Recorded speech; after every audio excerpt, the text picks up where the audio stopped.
Well, that space game there looks like a thrill a minute.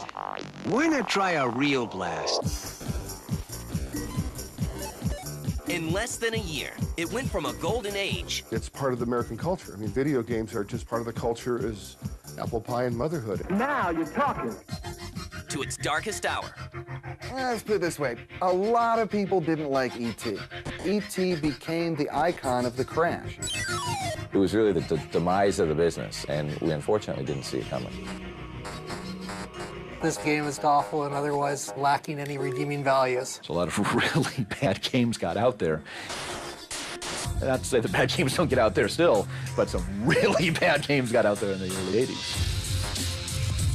This is the story of the birth and near death of the home video game market.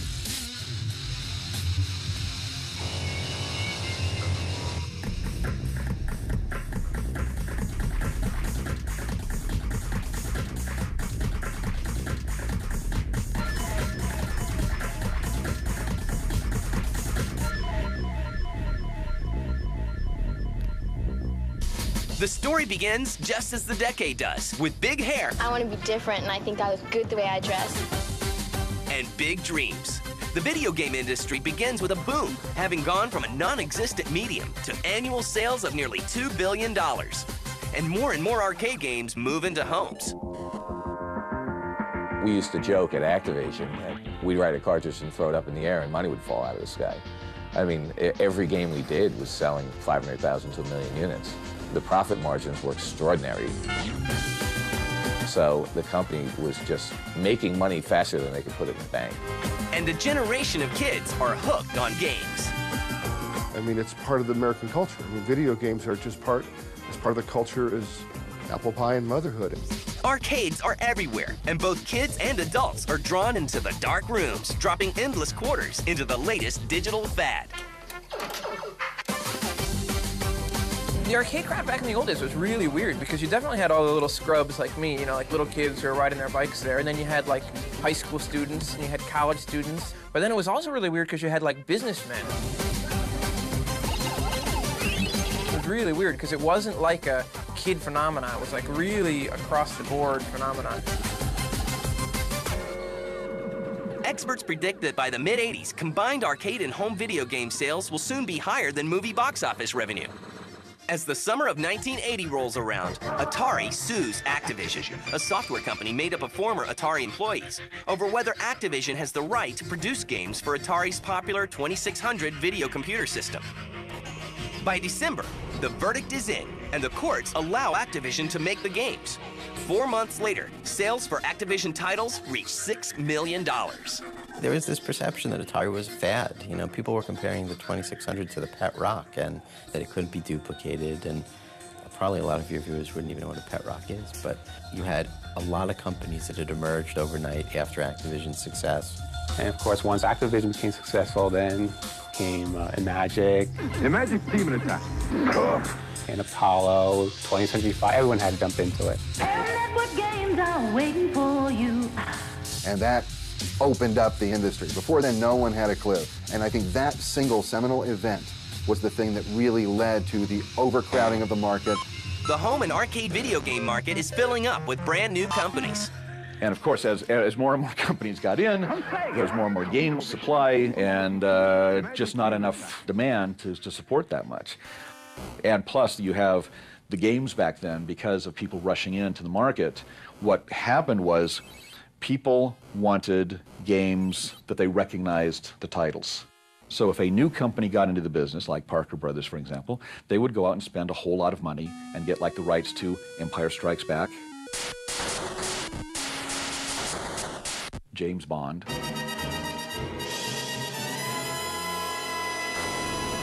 but they weren't experienced in video games, so they would get the best titles, but then they would produce the worst games.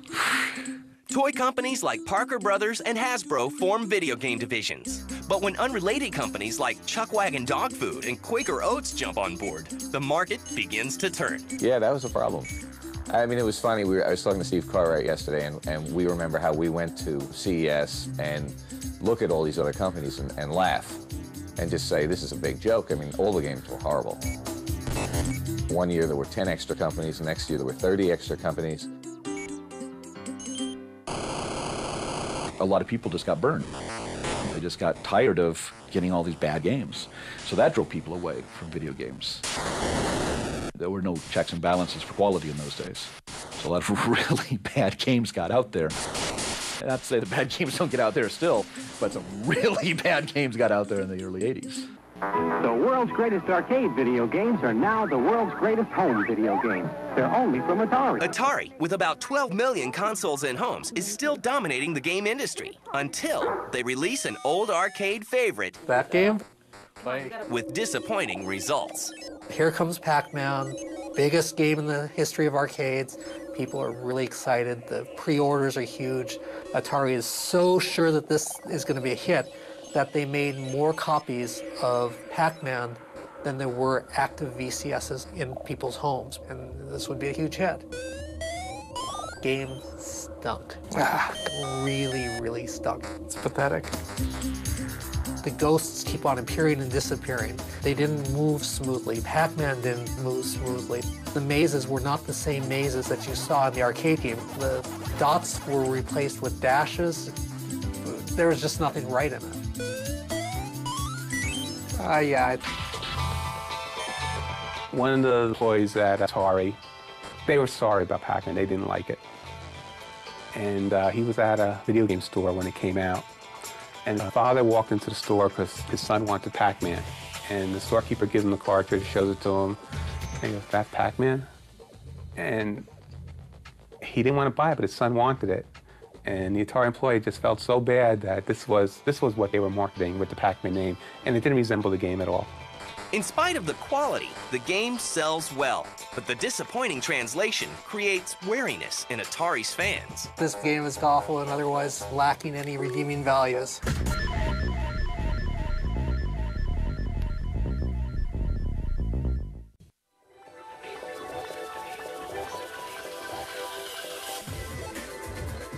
By the summer of 1982, home and arcade video games have become an unstoppable industry, generating $2 billion in annual sales. Industry leader Atari has put video games in over 5 million households and grabbed a 40% share of the home computer market with the success of the VCS.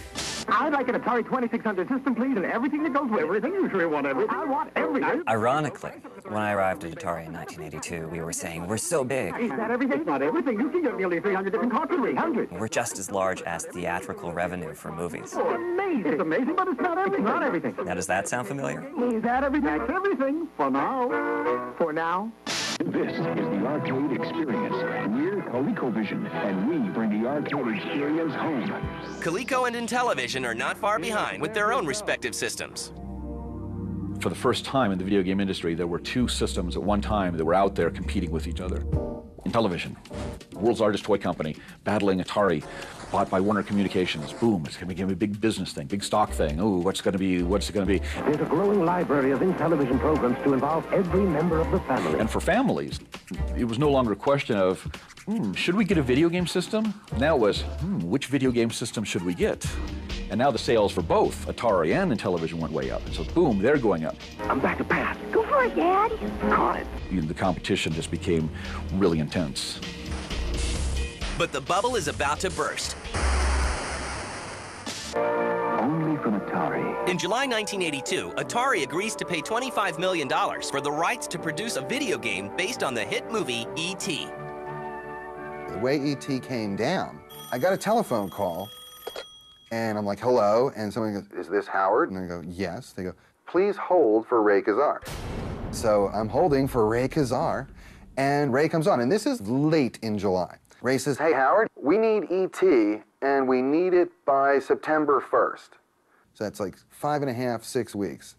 He goes, can you do it? And I said, you know something, Ray? I can definitely do it, provided we reach the right arrangement. Atari spent how many millions of dollars to get the rights to E.T., and then rushed it into production and came up with this terrible game. So admittedly, probably he did the best thing he could in the time frame they gave him, but they started putting impossible schedules on everybody, so that also damaged the quality of games. Unfortunately, that's what Atari was doing. They were after the name, thinking, well, we could sell anything. They manufactured more copies of ET than there were Atari 2600s in existence. Not a good idea. Having already been bitten by poorly produced games, Atari owners aren't standing in line for the extraterrestrial. Let's put it this way. A lot of people didn't like E.T. A lot of people who didn't even play E.T. or know anything about E.T. got into E.T. bashing. It was the thing to bash because E.T. became the icon of the crash. I mean, the crash was something everyone was aware of, and E.T. became a thing because when you tell a story, you can't just tell the whole story. You got to personify it. That's what they say about storytelling. So the gaming industry crashed. That's too big a story. It doesn't make sense. E.T. killed the game industry. That gives you a focus. That gives you a thing to hate. And E.T. became that. In the winter of 1982, Atari is forced to announce crippling financial losses. Sales of its video game cartridges take a nosedive. We have E.T., for example, a wonderful love story cartridge, contributing to a 50% drop in earnings. Thus, Atari, which once monopolized the charts, this week has only one of the top 5. but business is still very good. Mattel, the company behind Intellivision, also announces losses. I didn't know. And the arcade is suffering their own demise. We filled the arcades with them, and we were starting to fill secondary locations like Safeways and 7-Elevens and dentist offices, and by the middle of 1982, we were just full. It was a fad. I think there's no other way to put it. It was like early rock and roll, really. Enough people started coming, and enough companies started making games. It just kept growing, and people, built bigger and bigger ones until finally, the whole thing just sort of collapsed under its own weight. Starting in 1982 or so, a single quarter was not enough revenue for a game to earn for a 2-minute period. We ultimately figured out that we needed a buck, and we don't have dollar coins in the States. A buck is a big spend, it's not a casual spend. A massive influx of new games leaves distributors overwhelmed with products, and even quality games are getting lost in the struggle for shelf and advertising space. The problem was there was just too much product out there. You have dozens and dozens of software companies releasing garbage.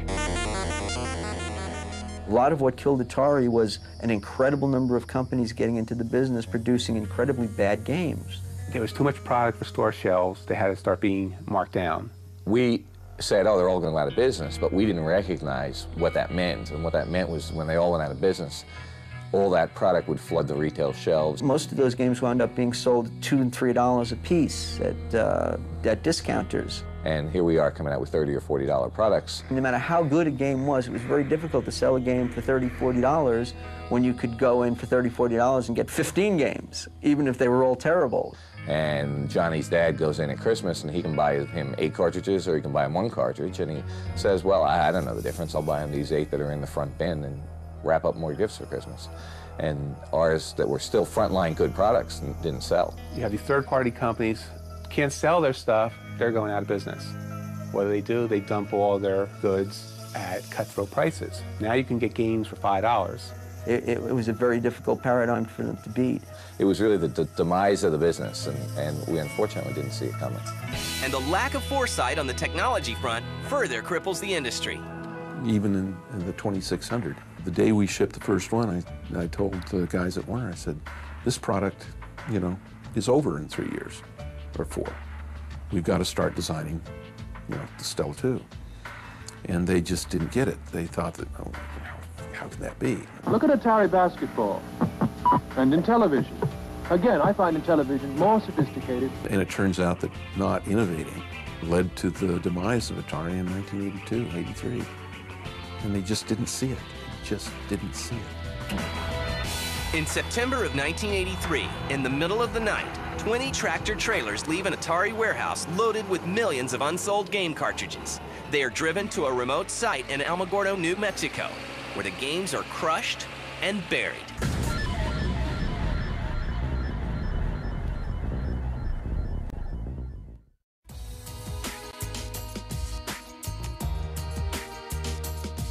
In the fall of 1983, only a year after analysts were predicting record profits for the video game industry, the bottom had dropped out.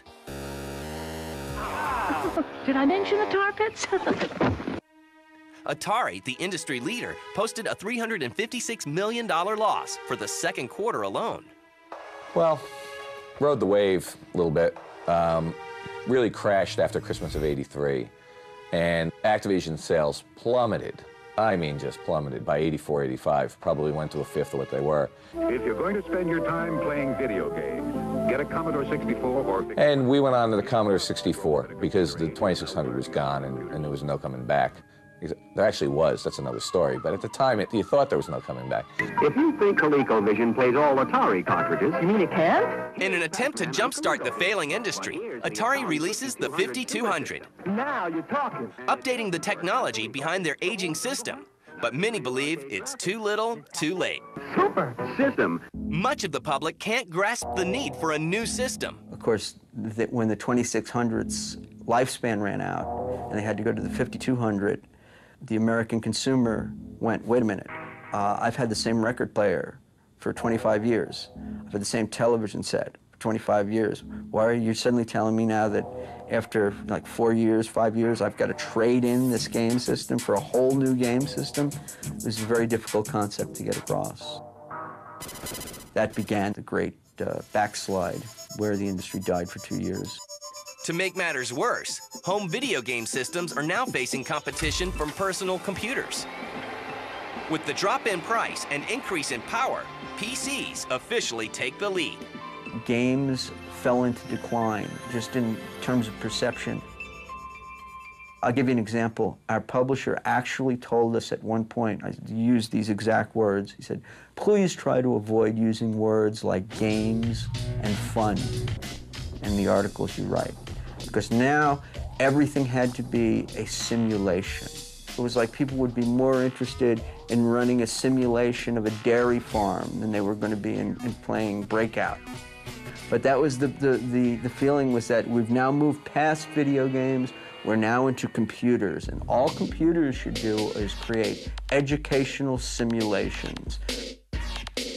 The rise of personal computers affected video games in a number of ways. It allowed users to do more. I mean, the keyboard instrument allowed people to do things they couldn't before in games. Like, you have all these functions on the keyboard. Many of the companies who a year earlier were so desperate to get into the business of making games were now just as desperate to distance themselves from it. February 1984, Mattel announces it will sell Intellivision off for $20 million. In March 1984, Odyssey closes its doors.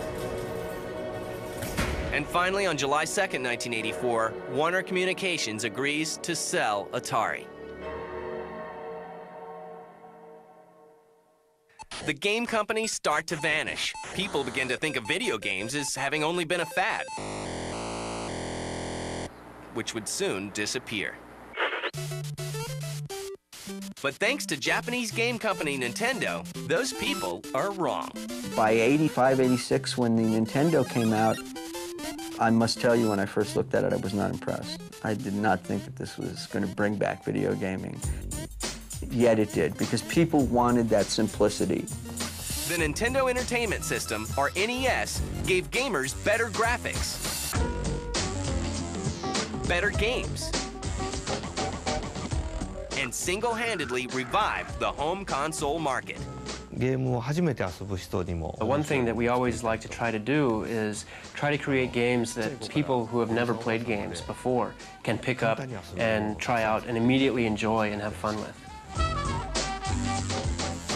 Nintendo turned the industry around with big franchises, games that people really wanted to play, likable characters like Super Mario. And from the beginning, Nintendo was careful to avoid the mistakes of their American counterparts. To set themselves apart, game packs replace game cartridges, and robots are added.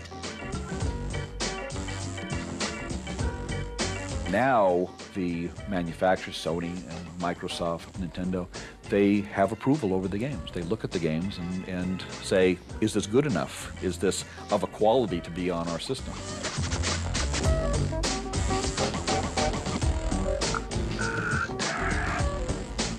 Nintendo reinvented the world. Nintendo showed that people still wanted entertainment, they still wanted fun, and they still wanted games.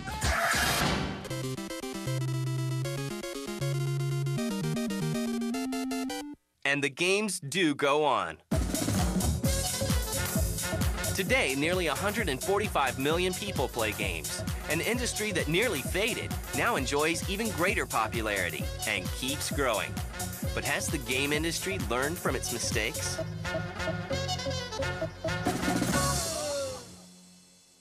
I'd like to think that the console industry won't crash again, but you never know.